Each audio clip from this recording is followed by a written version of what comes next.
Assalamualaikum warahmatullahi wabarakatuh.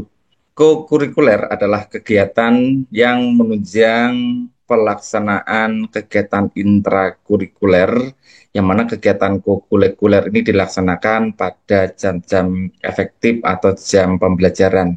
Nah, di dalam Permendikdasmen nomor 13 tahun 2025 ini, kegiatan kokurikuler berbeda dengan kegiatan kokurikuler yang sesuai dengan Permendikbudristek nomor 12 tahun 2024, yang mana pada Permendikbud nomor 12 tahun 2024 ini kegiatan kokurikuler adalah kegiatan yang dilaksanakan dalam bentuk proyek P5, tetapi pada Permendikbud nomor 13 tahun 2025 ini bukan lagi bernama proyek penguatan profil pelajar Pancasila atau P5, tetapi cukup diberi nama kokurikuler saja.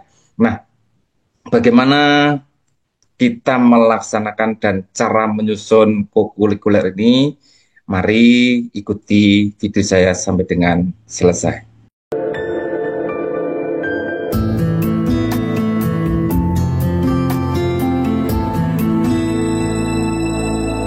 Kokurikuler seperti saya sampaikan di awal tadi, menurut Permendikdasmen nomor 13 tahun 2025 bukan lagi berupa proyek P5 atau proyek P7 atau proyek P8, mungkin karena kita mengacu kepada 8 dimensi profil lulusan, tetapi pelaksanaannya menurut Permendikdasmen nomor 13 tahun 2025 ini adalah cukup kita beri nama kokurikuler. Namun teman-teman semuanya, sebelum kita membahas mengenai bagaimana cara menyusun kegiatan kokurikuler ini, ada baiknya di sini saya tampilkan skema tentang bagaimana kerangka kerja belajar mendalam yang nanti dalam kerangka kerja ini bisa dilaksanakan melalui 3 kegiatan. Yang pertama adalah melalui kegiatan intrakurikuler, kemudian kegiatan kokurikuler, dan kegiatan ekstra. Baik, di kerangka kerja ini akan saya mulai dengan kerangka pembelajaran, yang mana kerangka pembelajaran itu kita dahului di dalam kegiatan praktek pedagogis, kemudian nanti ada lingkungan pembelajaran, kemudian ada kemitraan pembelajaran dan pemanfaatan digital. Di dalam kerangka ini nanti kita aplikasikan di dalam modul atau rencana kegiatan. Kalau misalnya di kegiatan intra, ya kita aplikasikan di modul ajar atau RPP, yang mana di RPP itu nanti memuat bagaimana skenario atau tahapan-tahapan kita di dalam melaksanakan pembelajaran. Kemudian di kerangka pembelajaran kita masuk di dalamnya, ada di dalam kegiatan itu ada kegiatan pengalaman belajar, yang mana pengalaman belajar itu dimulai dengan kegiatan memahami, kemudian mengaplikasikan dan merefleksi. Kemudian di dalam pengalaman belajar itu juga kita menyisipkan atau melakukan prinsip pembelajaran, yang mana dalam prinsip pembelajaran mendalam itu adalah ada pembelajaran yang berkesadaran, kemudian bermakna dan menggembirakan. Kemudian dari kegiatan ini ada kerangka pembelajaran, ada pengalaman belajar, kemudian ada dimensi profil itu kita laksanakan melalui kegiatan olah rasa, olah hati, kemudian olah pikir dan olahraga. Yang mana di 4 kegiatan itu kita laksanakan melalui, seperti sudah saya sampaikan tadi, melalui kegiatan intrakurikuler, kokurikuler, dan ekstrakurikuler. Nah, teman-teman dan Bapak Ibu, di dalam kegiatan itu nanti tujuan akhirnya kita adalah menuju kepada peningkatan 8 dimensi profil lulusan, yang diantaranya ada keimanan dan ketakwaan terhadap Tuhan Yang Maha Esa, kemudian ada kewargaan, kemudian ada kreativitas, kemandirian, penalaran kritis, kolaborasi, kesehatan, dan komunikasi. Dari skema kerangka pembelajaran mendalam itu, seperti saya sampaikan di awal adalah kita kali ini akan fokus membahas mengenai bagaimana cara kita menyusun dan merencanakan kegiatan kokurikuler. Kokurikuler merupakan kegiatan pembelajaran yang dilaksanakan untuk menguatkan atau melakukan pendalaman dan atau pengayaan dari kegiatan intrakurikuler dalam rangka mengembangkan potensi, terutama di dalam penguatan karakter. Nah, penguatan karakter ini seperti yang saya sampaikan tadi adalah merupakan 8 dimensi profil lulusan. Yang pertama diantaranya ada keimanan dan ketakwaan kepada Tuhan Yang Maha Esa, ada kewargaan, penalaran kritis, kreatif, kolaborasi, kemandirian, kesehatan, dan komunikasi.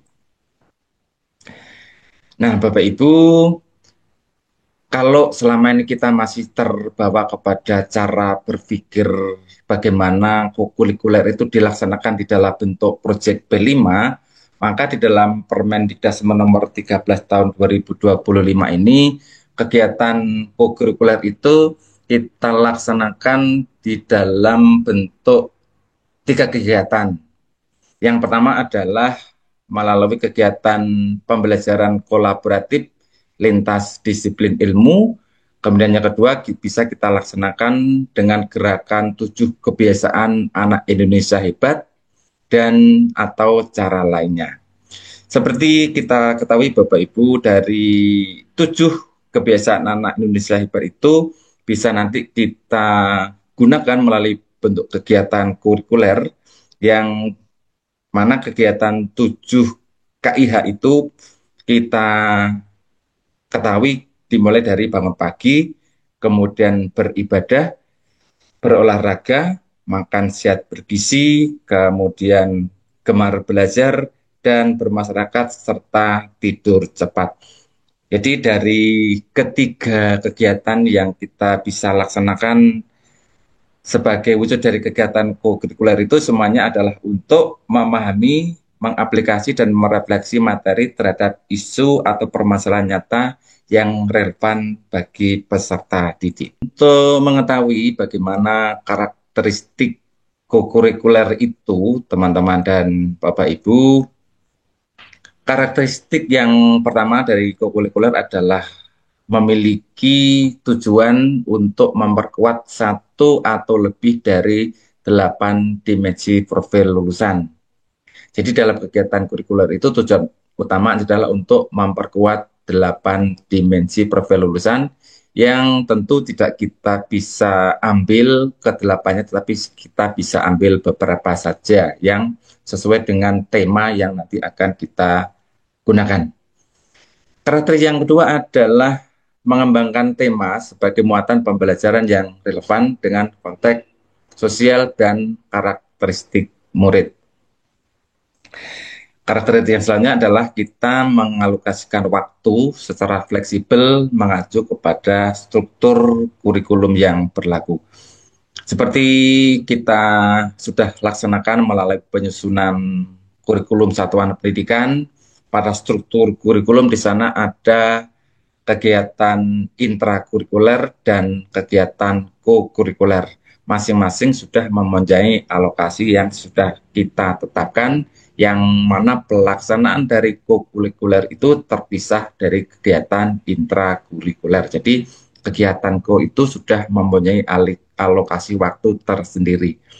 Sesudah kita mengalokasikan waktu itu, langkah selanjutnya atau ciri-ciri karakteristik berikutnya adalah dengan mengembangkan rangkaian kegiatan secara terencana, yang mana di dalam perencanaan kegiatan kokurikuler itu nanti memuat tujuan, kemudian langkah-langkah pelaksanaan, dan asesmen. Jadi seperti layaknya kegiatan intrakurikuler kita yang kita laksanakan dalam pembelajaran, kegiatan kokurikuler ini juga melalui tahapan perencanaan, kemudian langkah-langkah pelaksanaan, dan kemudian ada kegiatan evaluasinya. Ibu dan teman-teman, seperti sudah saya sampaikan di awal tadi, ada kerangka kerja pembelajaran mendalam, dan pada kerangka pembelajaran kokurikuler ini juga mengambil dari kerangka pembelajaran mendalam yang pertama nanti kita di dalam perencanaan itu komponen yang harus kita masukkan yang pertama adalah praktik pedagogis, kemudian ada lingkungan belajar, ada kemitraan pembelajaran, dan pemanfaatan teknologi digital. Praktek pedagogis ini mengutamakan pembelajaran kolaboratif lintas disiplin ilmu dengan melalui model penelitian atau inquiry, kemudian pembelajaran berbasis project atau project based learning, kemudian ada pembelajaran berbasis masalah dan ruang kolaborasi yang mana tujuannya adalah untuk mengkonstruksi pengetahuan dan membangun makna secara mandiri maupun kolaboratif. Kemudian di dalam perencanaan itu juga kita susun bagaimana kita memanfaatkan lingkungan belajar, yang mana lingkungan belajar itu adalah meliputi ruang belajar dalam dan ruang belajar yang mungkin bisa kita memanfaatkan lingkungan di luar sekolah atau di sekitar sekolah. Kemudian kemitraan pembelajaran juga kita harus masukkan di sana, yang mana kemitraan belajar itu meliputi sekolah, keluarga, masyarakat, dan media. Instrumen berikutnya ada pemanfaatan teknologi digital, yang mana teknologi digital itu nanti kita bisa manfaatkan untuk mencari referensi materi, kemudian kita bisa gunakan untuk mendokumentasikan kegiatan, kemudian bisa kita gunakan untuk sebagai sarana untuk melakukan publikasi dari hasil belajar yang sudah kita laksanakan, dan bisa juga kita manfaatkan untuk melakukan asesmen di akhir kegiatan. Nah, teman-teman dan Bapak Ibu, selanjutnya bagaimana sih cara kita untuk memulai melakukan kegiatan kokurikuler? Tentu untuk menyusun itu kita mulai dengan kegiatan perencanaan. Yang kita lakukan adalah yang pertama dengan menentukan tim kerja. Yang mana tim kerja itu terdiri dari kepala sekolah, koordinator proyek, guru kelas dan atau guru mapel, tenaga kependidikan, dan warga sekolah. Tentu di masing-masing ini mempunyai tugas dan tanggung jawab yang berbeda dalam pelaksanaan kegiatan kokurikuler tersebut. Selanjutnya, langkah yang harus kita lakukan adalah dengan melakukan analisis satuan pendidikan, yang mana analisis ini merupakan dasar penyusunan kegiatan kokurikuler. Dari analisis ini kita nanti bisa mengambil tema apa yang harus kita laksanakan, tema apa yang urgent harus kita laksanakan, kemudian ada dimensi-dimensi apa yang nanti akan kita ambil, kemudian selanjutnya adalah mata pelajaran apa yang nanti ada hubungannya dengan tema tersebut, sehingga selanjutnya kita membuat perencanaan. Dari perencanaan itu, dari hasil analisis satuan pendidikan itu, kita kemudian menentukan dimensi apa yang akan kita kembangkan dari profil lulusan tersebut, kemudian kita menentukan tema dan bentuk kegiatan. Bentuk kegiatan ini maksudnya adalah, tadi ada yang pertama ada pembelajaran lintas disiplin ilmu, kemudian kegiatan 7 kebiasaan anak Indonesia hebat, kemudian bisa kita laksanakan juga dengan cara lainnya. Selanjutnya kita menentukan tujuan pembelajaran, yang mana tujuan itu nanti kita menentukan arah, kemudian capaian yang kita inginkan, hasil yang kita harapkan. Kemudian alokasi waktu dengan mengidentifikasi alokasi waktu setiap kelas dan merancang aktivitas. Di dalam merancang aktivitas itu adalah dengan mengembangkan pengalaman belajar, yang mana seperti di dalam kerangka kerja pembelajaran mendalam tadi, pengalaman belajar maksudnya di sini adalah ada kegiatan memahami, mengaplikasi, dan merefleksi. Kemudian yang paling akhir nanti kita akan melakukan asesmen dari kegiatan yang sudah kita lakukan. Jadi dari perencanaan itu bisa kita simak kembali. Yang pertama adalah dengan menentukan tim kerja. Yang kedua adalah dengan menganalisis satuan pendidikan. Kita buat perencanaan, kita buat tujuan pembelajaran, kita rancang aktivitas, dan yang paling akhir adalah dengan merancang asesmen. Merancang aktivitas atau kegiatan itu ada beberapa hal atau ada beberapa jenis yang bisa kita laksanakan, yang mana kegiatan itu yang pertama bisa bersifat praktikal, misalnya dengan kegiatan berkebun, bertukang, pengolahan bahan pangan, kegiatan fisik, berniaga, dan lain-lain. Jadi sifatnya adalah praktek kehidupan sehari-hari. Kemudian dalam pelaksanaan itu bisa juga yang bersifat keagamaan, misalnya di dalam keterlibatan anak-anak dalam kepanitiaan atau kegiatan penyembelian hewan kurban misalnya. Kemudian kegiatan lain yang bisa kita laksanakan adalah dengan kunjungan atau pemanfaatan fasilitas umum. Jadi anak-anak di dalam kegiatan kurikuler ini bisa kita bawa ke tempat-tempat umum, misalnya museum, perpustakaan, kantor pemerintah, tempat ibadah, pasar, dan lain-lain. Kemudian aktivitas yang lain adalah aktivitas penelitian yang melibatkan pengumpulan dan penyajian data. Jadi dalam pengumpulan data terkait pembiasaan, perkembangan emosi, dan kesadaran berpikir ini, kita laksanakan dengan membuat semacam jurnal atau catatan perkembangan. Kalau dalam aktivitas penelitian yang melibatkan pengumpulan dan penyajian data ini bisa kita laksanakan dalam bentuk pelaksanakan 7 kebiasaan anak Indonesia. Bisa juga aktivitas itu kita laksanakan dengan penelitian berbasis riset atau studi literatur, misalnya dengan kegiatan mengumpulkan informasi dari berbagai sumber, dari buku, situs, video, infografis, dan lain-lain. Juga kita bisa laksanakan dengan aktivitas yang bersifat advokasi, misalnya berupa kampanye, sosialisasi, penyuluhan, talk show, penyampaian aspirasi, dan lain-lain. Kemudian ada pelibatan narasumber, jadi salah satu narasumber dari catur pendidikan.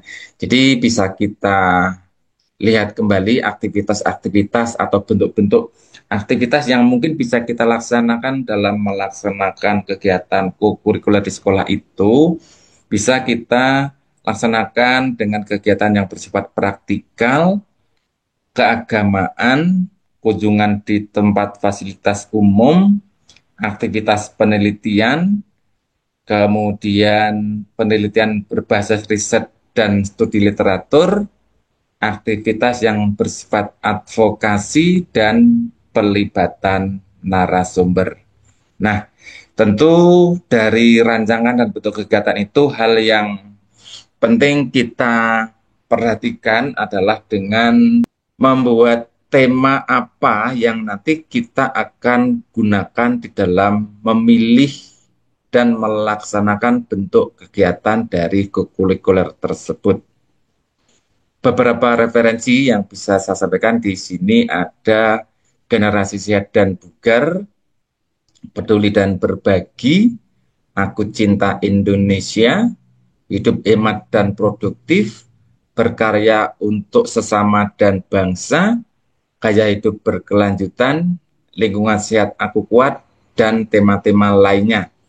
Jadi teman-teman dan Bapak Ibu, tema di dalam melaksanakan kurikuler ini bisa kita buat sendiri, menyesuaikan dimensi apa yang akan kita ambil untuk memperkuat profil, kemudian nanti kita sesuaikan juga dengan mata pelajaran apa yang nanti kira-kira bisa saling terkait dan kita kuatkan dalam pelaksanaan kurikuler ini. Nah, teman-teman, dari 3 jenis kegiatan tadi, ini saya membuat skema Misalnya untuk kegiatan satu kita mengambil kegiatan pembelajaran kolaboratif lintas disiplin ilmu. Langkah pertama yang harus kita lakukan adalah dengan menentukan dimensi profil yang akan kita ambil. Jadi beberapa dimensi profil itu kita ambil dulu, kemudian baru kita menentukan tema apa yang kira-kira bisa sesuai dengan dimensi profil itu. Dari penentuan tema itu kemudian kita mengambil beberapa mata pelajaran yang bisa diperkuat dalam kegiatan ini, atau beberapa mata pelajaran yang mungkin materinya berhubungan dengan tema tersebut. Dan selanjutnya sesudah kita tentukan itu, langkah selanjutnya adalah dengan menyusun rencana kurikuler. Dari penyusunan ini kita bisa membuat semacam modul ajar atau RPP atau rencana kegiatan, kemudian kita laksanakan, dan yang paling akhir adalah dengan evaluasi dan tindak lanjut. Sebagai contoh, sebagai contoh, dimensi yang kita ambil misalnya adalah kesehatan, penalaran kritis, dan kolaborasi. Kemudian temanya kita buat lingkunganku sehat, aku kuat. Sementara tujuan yang akan kita capai adalah mengajak murid untuk eksplorasi lingkungan sekitar mereka, mengenali masalah dan kesehatan, serta merancang kampanye untuk menciptakan lingkungan yang lebih sehat. Kemudian lintas mata pelajaran yang berhubungan adalah di sini ada IPAS, matematika, bahasa Indonesia, serta seni dan budaya. Ini adalah salah satu contoh lintas disiplin ilmu dengan mengambil tema lingkunganku sehat, aku kuat.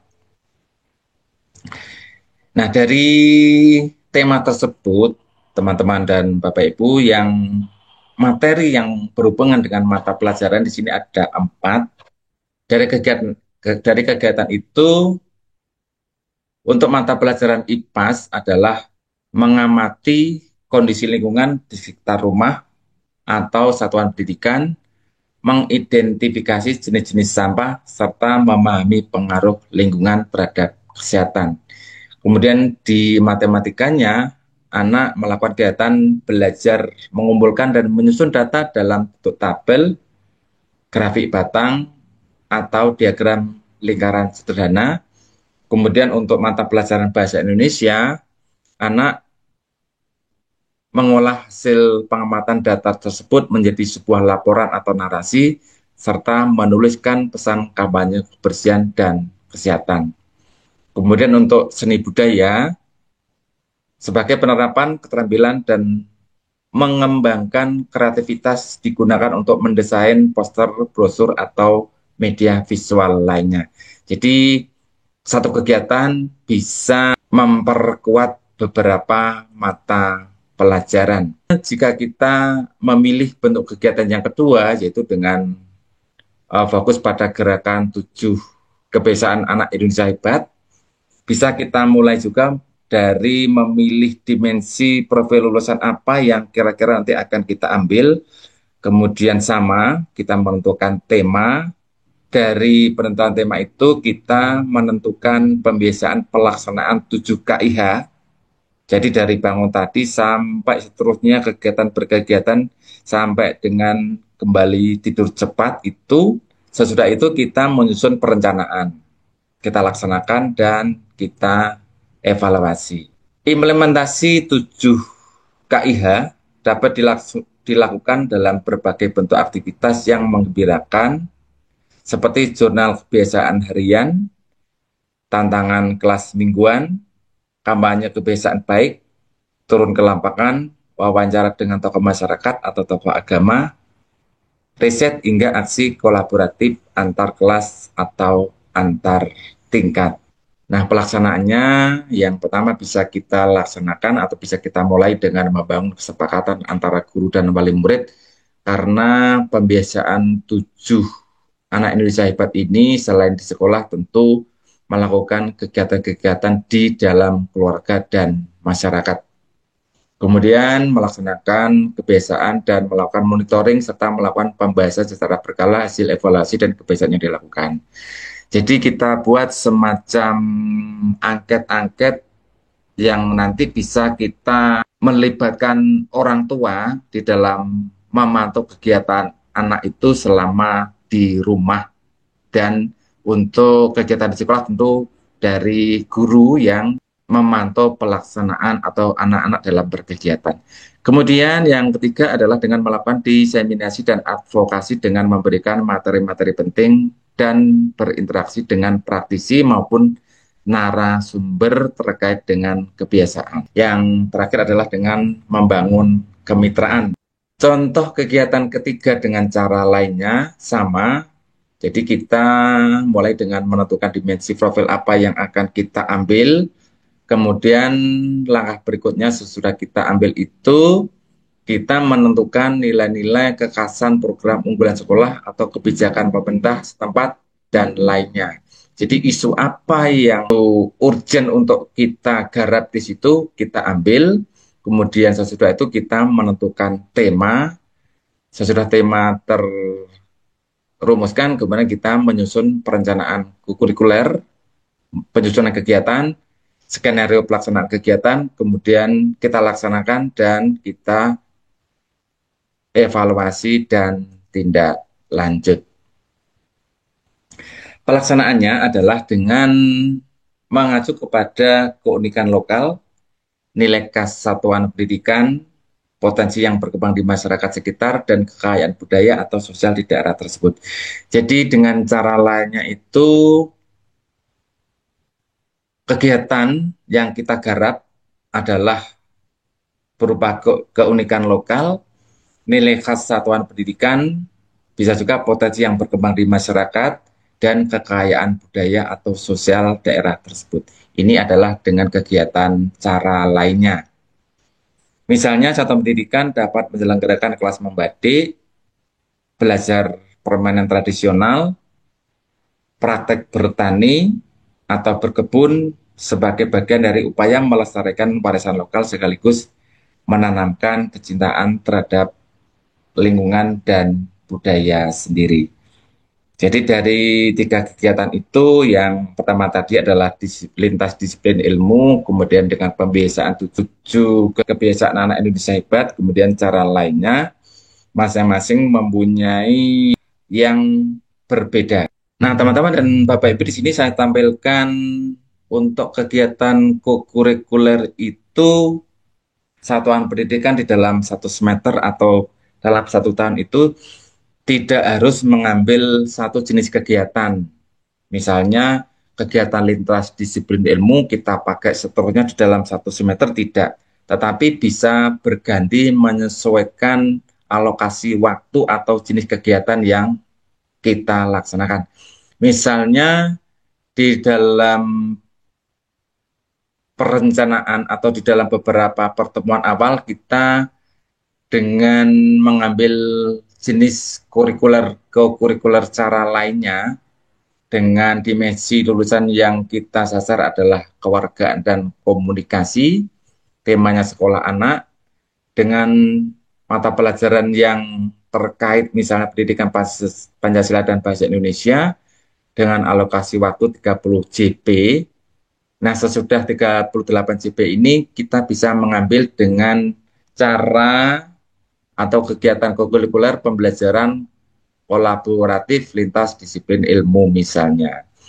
Kita rencanakan fokus dimensi apa yang kita ambil, temanya apa, kemudian mata pelajaran apa yang berhubungan, berapa kali pertemuan atau JP. Kemudian kita juga bisa merencanakan dengan gerakan 7 KIH. Misalnya dengan kebiasaan bermasyarakat, dengan tema bakti desa, kita rencanakan 94 JP misalnya.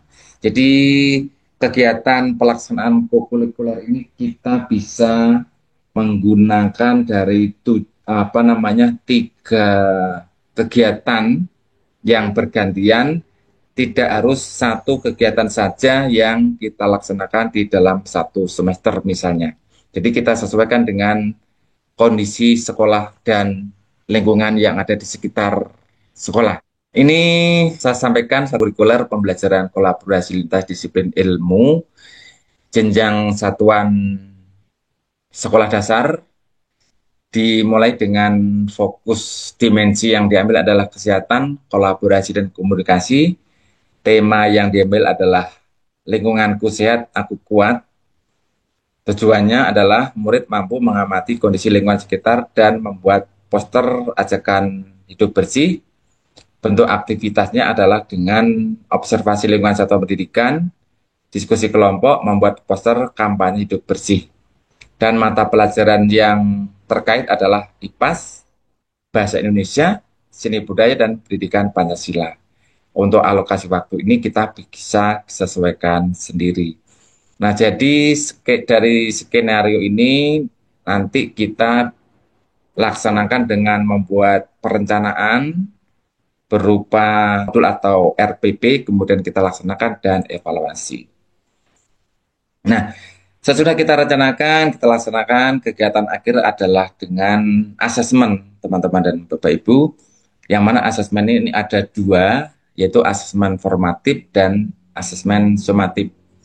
Asesmen formatif ini kita laksanakan selama proses kegiatan yang berupa jurnal refleksi harian, pengamatan, tanya jawab terhadap siswa, umpan balik teman sebaya, penilaian diri, dan lain-lain. Yang kedua adalah ada asesmen sumatif, yaitu asesmen yang kita laksanakan pada akhir kegiatan, yang mana yang kita nilai adalah misalnya bentuk poster kampanye yang dibuat murid, anak melakukan presentasi akhir, anak membuat laporan pengamatan. Jadi untuk asesmen sumatif ini dilaksanakan pada akhir kegiatan, yang mana bisa kita nilai adalah bentuk poster kampanye yang dibuat murid, kemudian presentasi akhir, laporan pengamatan atau refleksi, serta laporan pengamatan atau refleksi tertulis produk karya seni, video, atau pertunjukan.